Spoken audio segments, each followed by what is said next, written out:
Welcome back, everybody. We're moving into a new section here, and you can see in this new section what we're going to take a look at is navigating college with confidence.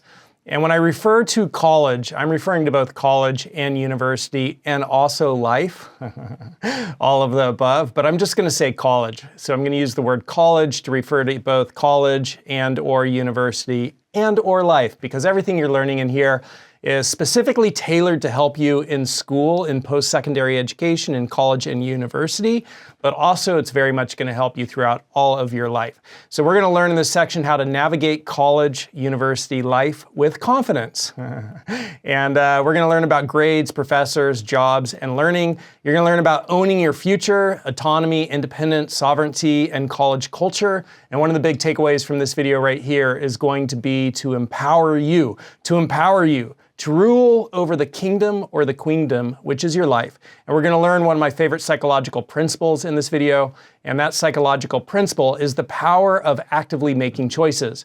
And so there's research that shows individuals who are proactively making choices in their life have better lives. And you could just sort of like intuitively see, well, that makes sense. But even really small choices like which way are you going to drive home from work, or which way are you going to drive home from being out somewhere, like what route are you going to take, and proactively, consciously making a choice and not just being on autopilot.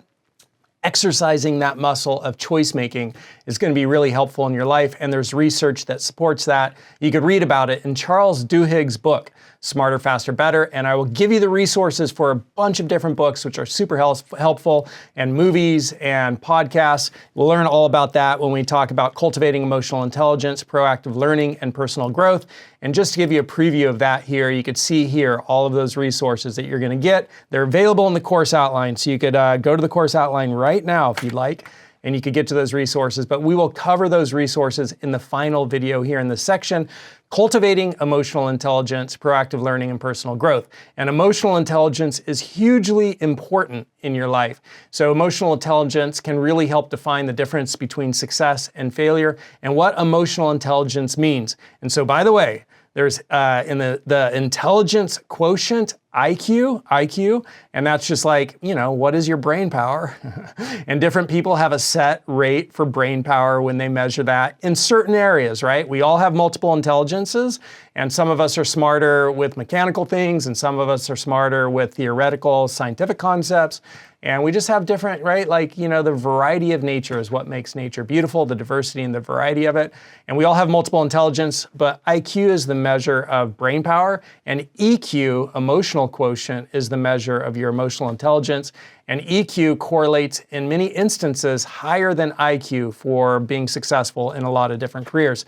You have to know how to work with people. You have to know how to get along with people. You have to know how to influence and inspire people. And that's what leadership really is. So we're going to learn about cultivating emotional intelligence in this last lecture. And in all of the lectures in between, we're going to talk about earning the grade you want, how you can use the syllabus to put together a game plan. We're going to talk about communicating with professors and how professional emails and AI-assisted, how you could use AI to help you write professional emails, how that'll help you be more successful. We're going to learn about employment on campus and student jobs that could be synergistically helpful with you as you're building your career, and how you could accomplish two things at the same time with some student jobs. And you're also going to learn how learning works, and you're going to learn about active learning and brain science and studying in bursts. So there's a lot of great information and material in this section. And I think what I'm going to do, because I really like this introduction to this video, is I'm just going to call this an introduction to this section. And in the next video, we're going to talk about owning your future, autonomy, sovereignty, and college culture. So I'm going to see you in that next video where we talk about that. But before we jump to that next video, I just wanted to share with you this. Right? And this is the water bottle that I bring with me to the college campus, to the university campus when I teach at the university. And I use this as a demonstration for the students that this is what it should look like when you have your name on your water bottle. Or if you have your name on your laptop, it's going to look similar to this, but it's going to be on your laptop. But you want to signal to your professor, you want to signal that you are somebody who wants to be known, that you want to participate, that you want to engage, that you want to have communication, that you want to have a relationship with your professor. And by putting this on your water bottle, you are signaling that, and you're starting to build your social network. Remember, Success comes from what you know, who you know, and mindset, right? And so you're starting to cultivate who you know with this. You're starting to build your social network, your professional network. And by knowing your professors, they're going to be able to open a lot of doors for you. You're going to be able to get those great letters of recommendation. And so this is what it looks like, putting your name on your water bottle. It looks okay, right? It's kind of cool. So I really recommend that you do something similar to this, because professors have a lot of people to know. And you've got, everybody in your personal life, you got everybody that you work with, and you have all of your students. And for professors, that could be anywhere from 90 to 250 to 500 students. There's no way they can know all of them. So you need to do what most people don't do if you want to achieve what most people don't achieve. And this is what most people don't do.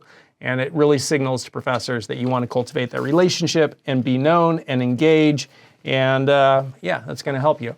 All right, see you in the next video where we're going to talk about owning your future, autonomy, sovereignty, and college culture.